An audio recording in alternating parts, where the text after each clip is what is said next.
Welcome to the Off the Beaten Career Path podcast. I'm your host, Katie Myers. Here you will find the inspiration, strategies, and tactics needed to reach the next level and beyond in your small business and career. Thanks for joining us, and get ready to put these ideas to work for you. Hello and welcome to the Off the Beaten Career Path podcast. I'm your host, Katie Myers, and today we are joined by a very special guest. Her name is Abigail Gazda. She is a heart-centered entrepreneur. She's transformed her passion for education into a full-time career as an author, publisher, and life coach. Abigail is the CEO of Hearts Unleashed, a full-service transformation company committed to empowering people to operate with full freedom, power, and self-expression in every area of life. As the founder of Hearts Unleashed House Publishing, she is a clarity coach and supports souls speaking up about their silent struggle and unleashing the authentic leader within. As the host of the Hearts Unleashed podcast, she is committed to turning dreamers into doers and helping raise the frequency of humanity with the development of emotional intelligence. As a best-selling author, she personally thrives the most in her life while adventuring, writing, educating, surfing, rollerblading around the SoCal coast. Born and raised a proud Indiana Hoosier, Abigail currently travels the world as a full-time nomad living van life and calls San Clemente, California home. Welcome, Abigail. Thanks for having me here. I'm glad to be here. I'm so excited to have you today. I came in contact with Abigail last fall. She spoke at an event that I went to, and since then I have been a big fan, listening to your podcast, reading your books. And I'm super excited to have you on the podcast and hear your story about how your career got to where it is, because you have an incredible career. You really went off the beaten career path.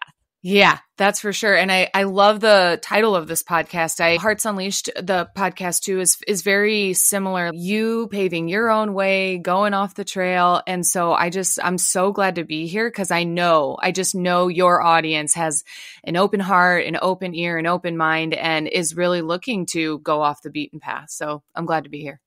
Yeah. So can you share your story? Because you definitely started with a very normal career path.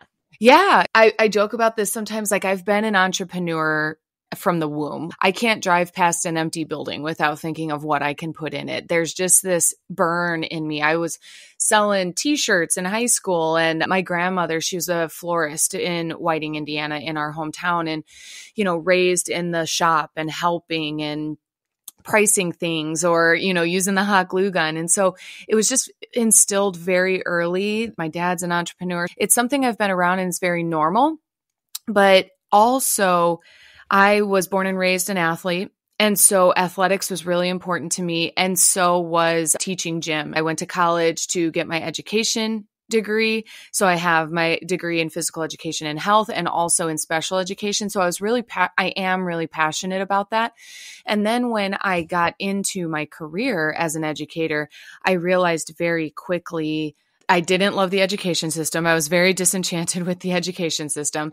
And then also just the four walls, even though I was the gym teacher, so we would go out to the field and in the gymnasium and in the classroom for health, it was still too small. In my mind's eye, I saw myself speaking on stages all over the world and impacting millions of people. And I don't really know where that came from. Like, I don't know why that's the vision laid on my head and my heart. And I always thought it would be through education that I would talk to lots of students. But the more that I was a teacher and everything, it continued to evolve. And then when I was ready to leave education, I actually went to start my own gym and ended up working with a corporate gym chain and managing gym chains for quite some years. And so that was where I was actually introduced to coaching, because I hired a gal who needed to work front desk and she was way overqualified. And I'm like, what are you doing here? Like, your resume, you have a master's, you have a career already, and now you want to be front desk at the gym? Like, what's going on? She said, well, I just left my career and I'm becoming a life coach and I just need some income while I create my career. And about 2 weeks into working side by side at the front desk, she said, would you be interested in coming to see my life coach training program? Because I am being taught to say everything that you already say, like as my trainer and everything, like you have this wisdom about you. And so I really appreciated that. And I went to her program. It was a 2-hour observation. And within 2 hours, I signed up for a year-long $15,000 program. Like, yes, I'm in. They were speaking a language I didn't know was being spoken. That was just a different type of conversation, a different type of focus, different priority. And it was something that just really resonated with my soul. The rest is history, right? Like it has unfolded into something so beautiful. I love that. How did you feel about leaving a career? My parents worked for the public education system. My dad was a teacher and a principal. My mom worked in admin. So I'm very familiar with that. And that is a stable career. You got a good retirement, all the things that I think we're taught to look for in a career growing up. How did you get just the confidence to leave behind that? And after you work for it for so many years to go try something brand new? I so appreciate that question because I declared wanting to be a teacher as young as like 9th grade. And my mom wanted to be a teacher and she ended up on a different career path. And so it was like a fulfillment of both of our dreams. And so much of my identity rested in becoming a teacher for so long that to fulfill it, I was basically at the top of my life goals that I had. And so that was a very interesting experience because to get exactly where I said I wanted to go and then decide that's not what I want or I want to go further. I was leaving a career that I declared I wanted, which really messed with my identity. I was a little bit, I don't know if down on myself was the right word, but I was afraid that I disappointed my mom. I was afraid I disappointed my students, my colleagues, myself. And so there was a season of grief about leaving, but I've come to realize that in order to go, you must let go. And so that's been a really profound lesson that's carried me through a lot of years of my life and phases.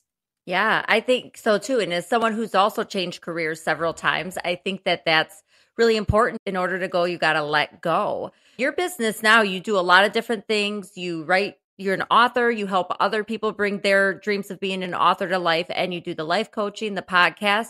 What's the evolution been for you in your own business, and where do you see the evolution going? What a great question, because I'm in an evolutionary phase right now. So Hearts Unleashed was born in 2017. From basically 2017 till about 2022, it was all about building Hearts Unleashed. And the way that would come about is I'd get this really clear download about a program to build. And the first one, Time to Shine, which is my self-discovery program, it came to me and I'm like, this is it. And I built it and I coached it for months. And then Velocity came to me. And so these courses became an entire curriculum. And it became the Hearts Unleashed Leadership Academy. So all these times, all these years, these programs kept coming and they kept building. I run book clubs. I do have the podcast. Books come to me constantly. And then I write other people's books. And so much of my coaching career has been about surrender. It's been about patience. It's been about surrender. It's about trust. When it comes to stepping off the beaten career path, right? I think so much of that has to do with like following your passion, following your intuition, following the urges and nudges of your heart. And it's not familiar. It can feel very mysterious and it can feel very risky. And so the normal career path is very stabilized. It's very predictable. It's very cut and dry. It's very well described and established. And so that's great. It's not to make one better or worse, but that some of us don't fit. It's round peg, square hole feeling like me trying to be a corporate 9-to-5er. When I left my corporate career managing gyms, I actually demoted myself because I also wanted some stable income while I was building my career. When I was leaving my career, I told my superior, like, I am not a 9-to-5er. Like, it is just not for me. I'm all over the place and I need more variety and I need more fluidity and autonomy. And so I think that that's so much about when people feel pulled into their own career or into, let's just say, an unconventional career, being able to have the freedom to follow your intuition, to follow your passion, I think is really, really important. Absolutely. I'm so interested to hear about your nomad life and why you chose that, and then how you manage running a business living that way. So we're here talking in 2023. I've been a nomad for about two and a half years, and living a pretty nomadic life before that for quite some time, moving every 6 months, whether it was apartments or roommates, things like that. And then went full-time camper and vehicle, and then went full-time van life. And so I love it. It is not for everybody. You might watch it on YouTube or Instagram. It looks really cute and pretty and, oh, that must be amazing. And it is. Like, I can agree that it is. And it is not for everybody. Not everybody wants to know where they're going to get their water supply from, or worry about, dirty water and sewage, or worry about their electricity and making sure they have enough, or paying for gas. My gas bill for the car is the same as your utilities bill. Sometimes people think it's a cheaper route, and it's really just a redistribution of your funds as far as your living situation, but the adventure of it. So my life purpose is adventure, and I love being on the road. I love seeing new places. I adore pulling up into family, friends, colleagues, and clients' houses and towns, and them giving me a tour of where they live, and meeting their family that I coach them about, or their colleagues that I work with them, or seeing what they're building in their real physical lives. Because Hearts Unleashed as a company, so much of our desire and goal and commitment is to help people find their tribe. Because geographically, we might not be able to find them. They may not be in our town, but virtually we're able to connect with people all over the world who are like-minded, like-hearted, and passionate. And so nomad life just sets me free to do that. It is my career that keeps me on the road. It's personal, and it's also professional. It is incredibly beneficial to be able to pull up into someone's town in Wisconsin and meet them, and then be on their podcast a year later. And I host speaking events and retreats all over the country. And so I think that that's what's been so special about nomad life. And it gives me a chance. I'm a snowbird. So I'll go, my boyfriend's in Indiana. And so I'll go to Indiana for a couple months, but then I want to be on the Southern California coast and sit by the ocean for weeks on end. And so it's really, really fun to, float around that way. And then is there any challenges? I think that's really interesting that you've woven it into your business, being on the road, and it's a part of who you are and it's a part of your business. But are there any challenges with like accessing internet and all of those things with being on the road? For sure. So the internet is probably one of those top complications for sure, is having to be within range, because when you've got an all-wheel drive vehicle that goes off-road, you want to get off-road. That's very enticing. I'd love to be off-grid for 2 and 3 and 4 weeks on end, which I can appropriately plan to do. But to be able to have that internet access, I do have the Starlink internet, so that's one way around that, but it's not perfect either. So internet's always a challenge. Making sure that you have sound quality is a challenge. Depending on where you are, you might have so many external forces, car engines and airplanes and door slamming or cars beeping. So it depends on where you're parked, things like that. That's another thing. It doesn't bother me, but I know it would be bothersome for a lot of people, is knowing where you're going to park every single night. Every single night of your life, you're considering where you're parking. And so I often park on like family's land, or if I'm visiting a client, I can park there, but then I'll do street parking or parking lot parking, or I can get a campsite. There's all sorts, like the options are really endless. I love hotel parking lots because they're usually more quiet. And so there's different things like that. So parking is one of those things. And then just making sure my water supply, you're just doing a lot more planning, a lot more consideration about your home and because nothing's fixed about it. Sometimes I forget where I parked. Yeah, right. And your van is very cool. I'm so glad that I got a chance to like check it out when I met you last year. That was really a neat experience because I've never seen someone's, van life van. Yeah, it's so fun. It is. And then one of the things you mentioned is that you also host retreats. So how did you start doing that? And what do your retreats look like? Yeah, they do look They have different, like I name them differently so that people know like what they're coming to, right? The Permission to Be retreat, the Mystic Rising retreat, the Hearts Unleashed retreat. And so some of them are a little bit more conference style where we're in a big room with tables and chairs. And then some are at like Airbnbs, very intimate on couches and make sure we have a hot tub, things like that.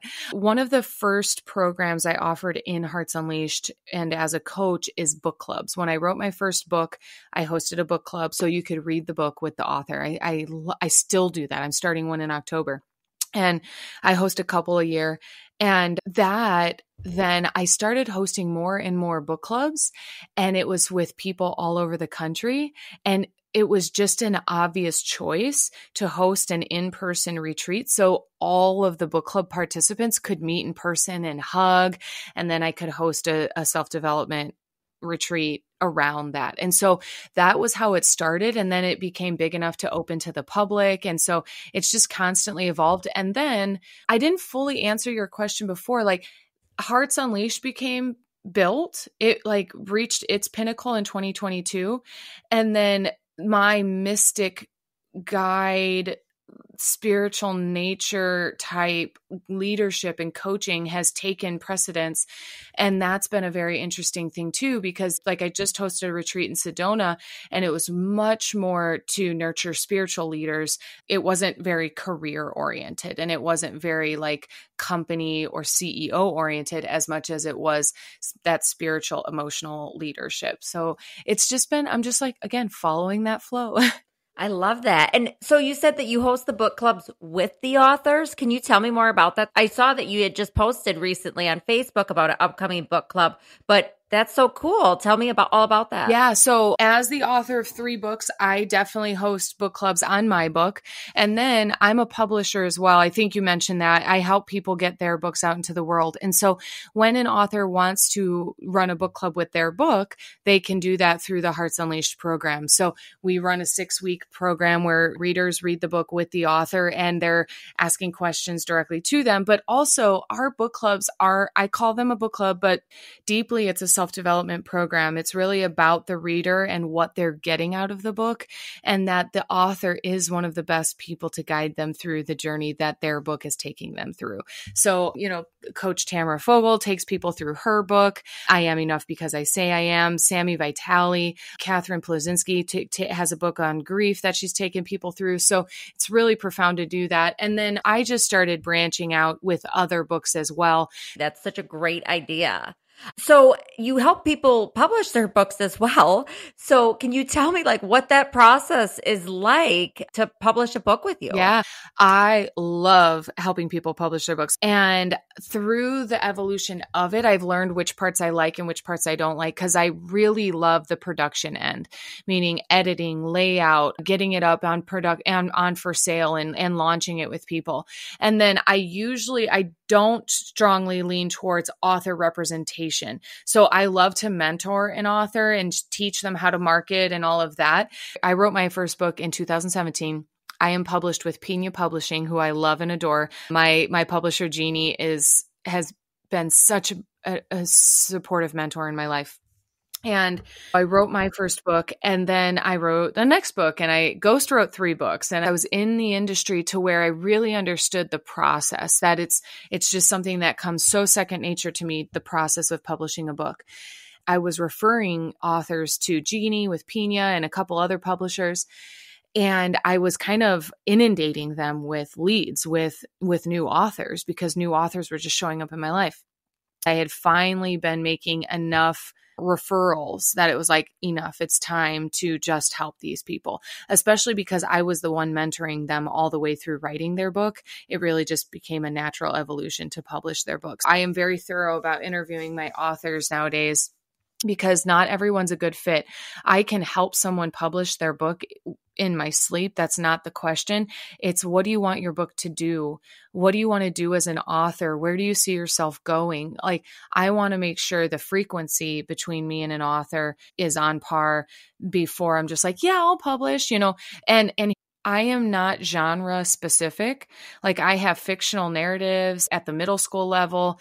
I have personal development memoirs. I have an astrology book within our range and it's like a guidebook. So the genre doesn't matter. It's much more about what do you want to do as an author? And so making sure, because I'll be the first to say I am not the one to decide if a book is good or not. I can tell you if your writing's good or not, but like just because that book doesn't interest me doesn't mean it doesn't deserve to be published. That's been an important step for me as an entrepreneur, knowing that I can't help everybody and how to find the people I'm most aligned with to work with, because, you know, I think it takes trial and error of a lot of years of figuring out when you're working with people you're not aligned with. So how did you get the confidence to like exercise that muscle and, you know, be more choosy about the clients that you take on? That is a great question, because trial, error, fumbling, crying, like it is very messy. There's so many life lessons woven into that question. But one, you have to learn to charge your worth and your rate. And there were plenty of seasons where I let people hire me as their coach and then realize like this isn't a good fit. And then you have to learn how to fire people too, or be fired. I say fired, but that might just be parting ways. You know, that's completing a contract or cutting a contract short. And so you learn when it's a you and you game. It doesn't have anything to do with the client. The client is a reflection of where you currently are. So if you're upset with a contract or you're feeling underpaid or overused or something like that, that has to do with your boundaries, and communicate the agreement really clearly and have a good understanding, and then be able to just address any breakdowns. So you learn about what you want a lot of times by ending up in situations that you don't want, right? So we don't want to keep talking about what we don't want. We just want to continue to get clear about what we do want and then hold space for that. And man, you got to be willing to be misunderstood. You got to be willing to disappoint people. Really, like you got to be willing to hear your price is what? That's too much. That's expensive. Or I wasn't ready to invest that much. Or, you know, there's all sorts of feedback that people might give you. One thing I want to say about pricing yourself, because I just had a client reach out, like, how much should I charge for this? And I just turned around and said, how much should you charge for that? Because what I'm charging isn't the market. What you're charging isn't what the market says. Like there is no market. The market's so skewed, blah, blah, blah. And so I like to play around with charge something that freaks you out a little bit, but don't charge something that's so high you won't even sell, meaning you're not going to show up for the job because it's literally so shameful or embarrassing for you to think to ever ask that rate that you won't get behind it, right? So the reason I say that is because I have risen my rates dozens of times in the last 7 years, you know? And so at one point when $1,200 a month felt really vibey for me, at some point it's too low. If I can make 10 sales at $1,200, well, then I've probably calibrated to that. And so it's time to raise it. Also, when you end up raising your rates, you also end up raising the caliber of client that you work with naturally. And so that's another shift is who you serve and then what you charge. Those are they're similar conversations, but they are two different conversations. And something that was really important for me is Hearts Unleashed could serve people at every income level, that self-development is available to all people with all budgets. And that as I evolve and grow, some of those things can stay in place. Some of them need to be upgraded and changed. Some of them need to fall off. So I think that it's an ongoing and constant question and answer to be considered as an entrepreneur, because it evolves with you. Yeah, I think you bring up an excellent point there, talking about raising your prices. So my business is I own an insurance agency. I don't have any say over the prices, right? So I haven't had to have those conversations or make those decisions. And I'm sure that you've gotten more comfortable making those decisions to raise your prices, but how did you build up that muscle to be able to just look at a straight face with somebody and say, my price is up here, without, feeling bad? Yeah. So the first thing is heal. everything about keeping a low price has everything to do with our wounding. Not good enough, not worthy, stupid, ugly, not cool. Like whatever stories we have from our childhood has so much to do with what we can charge, and then asking for more. My codependent nature, fear of abandonment, causes codependent nature, which causes me to be a people pleaser, which causes me to charge prices that please people, which means I can never raise my rate, which means if I do raise my rate, I am confronting my crippling fear of being rejected, of disappointing others, of being left all alone, of failing in my business, of ending up on the street. You see how quickly that can unravel? So heal, heal, heal, heal, heal. Raising your rate is the quickest way to discover what you have not healed yet. I'll tell you that much. Okay. So that answer is heal. And then one of the other ways I raise my rate is I say the price and I freaking zip my lip. Zip it. Say it and zip it, because we talk people out of hiring us because of our own discomfort. So if I tell you that's going to be $2,500 a month for the next 3 months, and then I just let you be with that. The key here is sitting in your discomfort and sitting in their discomfort and not needing to fix or change it. Just letting discomfort be there. Because sometimes I'm not big on all the sales stuff or like NLP and tactic stuff, but I love Grant Cardone's, he has a sales guide book, and he's just running through different scenarios of what people can say when you say prices. And it's really great for like rehearsing some of those. And he says, some people just like to tell you that your price is high. Doesn't mean they're not going to pay it. They just want to say it. And so you're like, yeah, I got that. And are you ready to get started today? Right?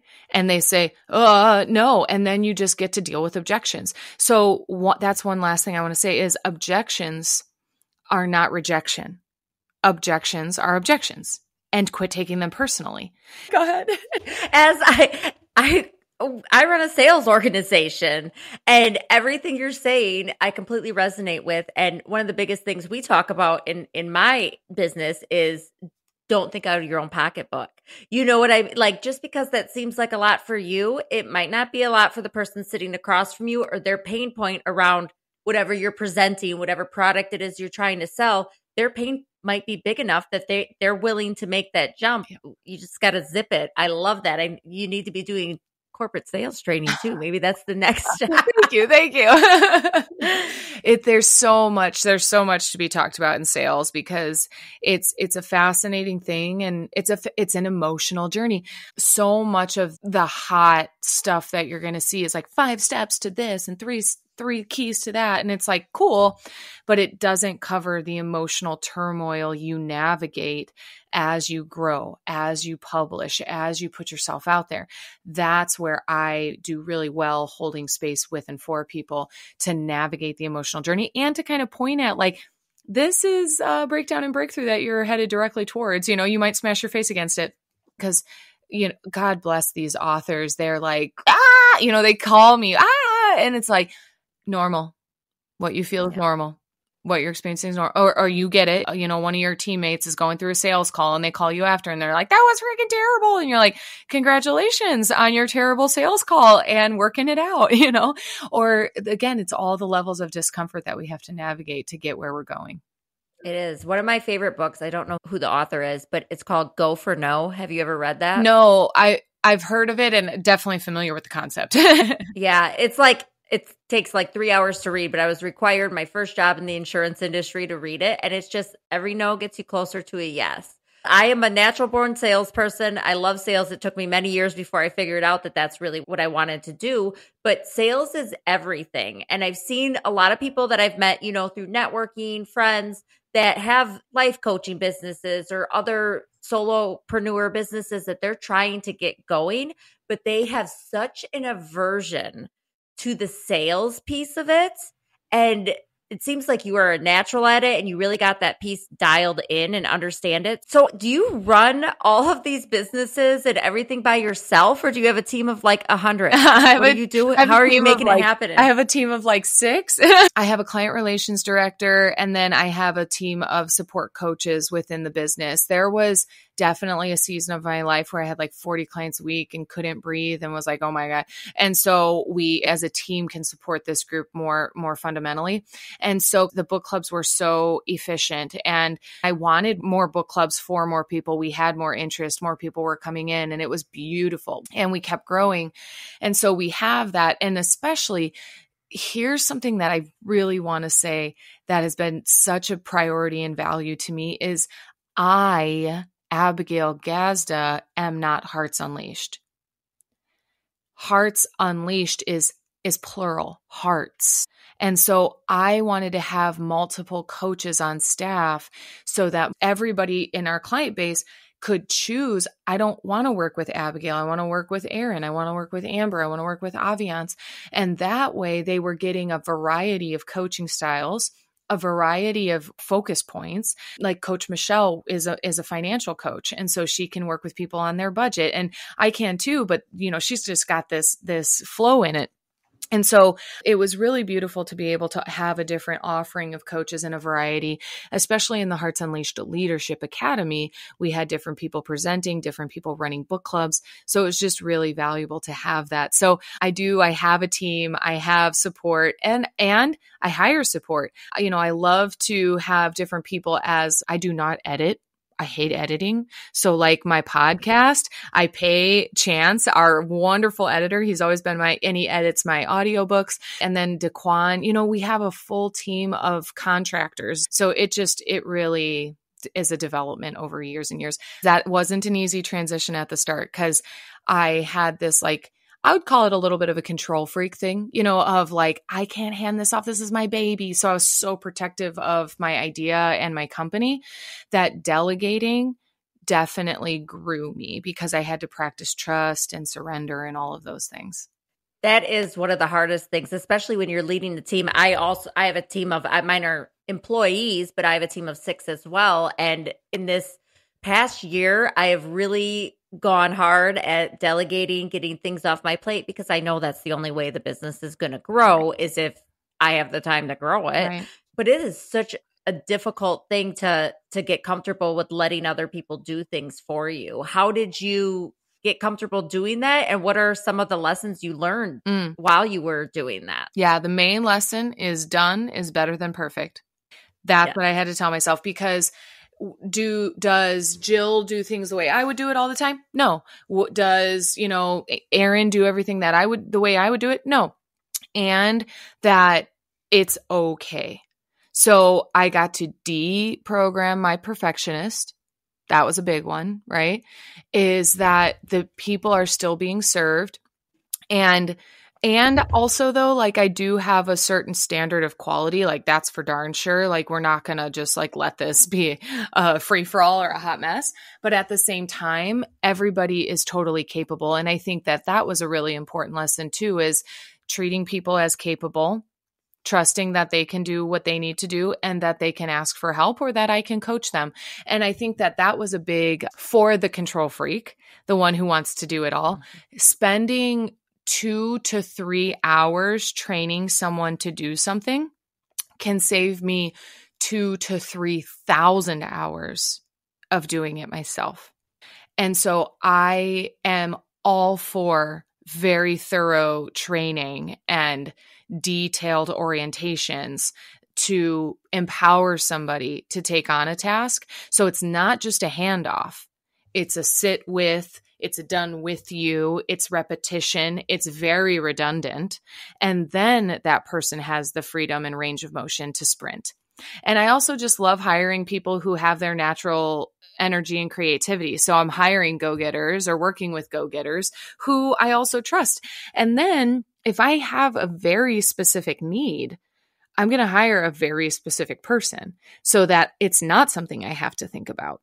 Meaning a Chance, or Daquan, they're both my video and audio. I will just hand them a pile of content and it will come back to me brilliant. So I don't have to oversee or micromanage. So working with people that you don't have to micromanage, and just making sure you provide plenty of resources and training for your people to feel empowered to do their work. I love that. It's hard, especially my business is pretty new. I'm 3.5 years in, and you want to dig your claws in. It's got to be done this way. But one of the most exciting things for me in these past couple of years, as I've started letting go and delegating out the parts of my business that I don't necessarily want or need to do all of, has been seeing the people who work with me shine. Because like you said, sometimes it's not the way I would do it, but a lot of times it's better than the way I would do it. And watching these people who have taken the time to learn what they're doing and care so much about it just flourish and show their own ability and skills has been so fun to watch. So another question related to having a team. How did you decide that you needed a team when you were a solopreneur, and how did you make that move to get that first person to help you? Okay, I love that you asked this question. Your questions are just so funny to me. Like I want to be like, it's like, my journey or something. It's just funny because I definitely, again, was deprogramming a lot of my stuff, and I was in hyper independence mode, solopreneur mode. And I was working with a colleague. We were accountability partners, and I was frustrated. I was tired. I was kind of burnt out. I was at capacity. And he goes, "What do you need?" And I'm like, "I need help." That was it. That was the breakthrough. Me saying, "I need help." So immediately I put out an ad for an intern, and someone who had been a past client was like, "I wish I could be your intern." And I was like, "You can be." And I said, "If you want to be, we could set this up, and you could be my executive assistant and all of that." And so it evolved. Every single one of my teammates, it has been an organic situation, meaning I never go out looking for folks. It's that we meet, we vibe really well. A lot of the teammates that I have asked me directly, like, how can I help spread the Hearts Unleashed word? Like, how can I participate in getting this out there? And I could not ask for a better group of people in that aspect, because their passion, like their true passion, it's not a job. They do work that they're inspired to do, and then they can get paid doing it. You know what I mean? There's commission based, there's hourly stuff that I offer. And so we have all sorts of, it's just like, I've spent years stabilizing like payout opportunities and different things like that. So it's just been such a learning opportunity, and it has grown me as a leader in so many ways. But all of the teammates that have joined us and that have left us, it's all been an organic flow in and flow out. And so I really love and appreciate what we have going with Hearts Unleashed. So what's next for you? Like, what's the next phase of your business? What are you envisioning for the future? Yeah, good question. And who knows? Oh my God. I say that playfully just because Spirit constantly challenges me in the level of surrender and faith. And so I could tell you things, and I could tell you that if Spirit redirected me, I would go in the redirection. Hearts Unleashed has been in a natural hibernation season. There's pieces where part of what we built before was really relevant. That's not really relevant now. So I'm seeing certain pieces come like thin off of, like we're shaving down on Hearts Unleashed in a way. And then I'm naturally being welcomed or encouraged into that mystic leadership. So that's what's been coming through a lot lately. I have different retreats coming up, and then also this VIP immersion that I am offering, which is just starting to come out now. VIP immersion is 48 hours with me at a destination location, not your hometown. You're going out of your sphere to spend 48 hours with me, do some really in-depth work. Day 1 is clearing and completion, and day 2 is clarity and creation. And so that's something that I'm like really passionate and excited about. And then, just one-on-one work, evolution. I'm writing a book. I'm always writing a book. So those things are coming through. And the podcast is a constant thing. We're going on the season end right now, but we'll be launching season 7 in March of 2024. Wow. You've been doing podcasting for a really long time if you're going into season 7. Yes. And podcasting is huge. And so what have you seen the evolution of podcasting be, and what have you learned through that? So I have a episode, it's number 300, I think, or 301. It's 3 things I learned in 300 episodes of podcasting. So there's that. But just consistency. People constantly, I think I want to start a podcast. I'm like, okay, if you want to start a podcast, go live on Facebook for 20 days and then tell me if you want to start a podcast. Because the thing I want to tell people about a podcast is there's like 5 or 6 jobs. There's planning, right? And then there's like scripting, and then there's recording, and then there's editing, and then there's publishing, and then there's promotion. And those are all very different jobs. And so if you want to do a podcast, you're going to be doing a lot of different things. And if you want to do it consistently. So for the first 4 seasons, we had 2 episodes a week. And then for the last 2 seasons, we've done 1 episode a week. I feel really good about the way that we offer it. But I will tell you, in the beginning, I was doing all of those jobs in real time, like week to week. Now we batch record, and we're pushing out episodes, like 20 episodes in the future.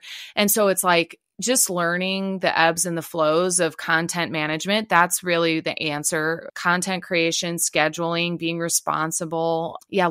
Being able to look ahead, being able to anticipate, planning for burnout. I just want to touch on that, because the idea of producing 365 is not ideal.